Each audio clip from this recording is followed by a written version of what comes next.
பழம்பெரு நடிகர் நம்பியாரை பிடித்திருந்தால் இந்த வீடியோவை லைக் செய்து கொள்ளவும்.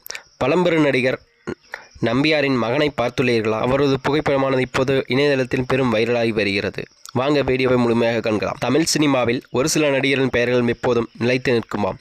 80ஸ்களில் படும் மாசான வில்லனாக நடித்து இப்போது மக்கள் மனதில் நிற்பவர்தான் பழம்பெரு நடிகர் நம்பியார் ஆவார். தமிழ் திரையுலகில் 60 ஆண்டுகளுக்கும் மேலாக பயணித்த இவர் குணச்சித்திரம் மற்றும் வில்லன் கதாபாத்திரத்திலும் நடித்துள்ளாராம். கேரளாவைச் சேர்ந்த இவர் ஆரம்பத்தில் மேடை நாடகங்களில் தனது பயணத்தை தொடங்கியவர்தான் இவர்.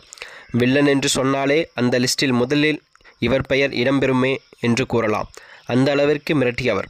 இவர் ஐயப்பன் பக்தனான இவர் 65 ஆண்டுகள் மேலாக சபரிமலைக்கு சென்றிருக்கிறாராம். பின் உடல்நலக் குறைவால் 2018ஆம் ஆண்டு நவம்பர் மாதம் உயிரிழந்தார் என்பது குறிப்பிடத்தக்கது. ருக்மணி என்பவரை திருமணம் செய்த நம்பியார் சுகுமாரன் என்ற மகன் இருக்கிறார். அரசியலில் ஈடுபட்ட இவர் இராணுவ பயிற்சியாளராகவும் பணியாற்றி வருகிறார் என்பது சொல்லப்படுகிறது. ஆனால் கடந்த 2012ஆம் ஆண்டு மாரடைப்பு ஏற்பட்டு உயிரிழந்தார் என்பதும் சொல்லப்படுகிறது.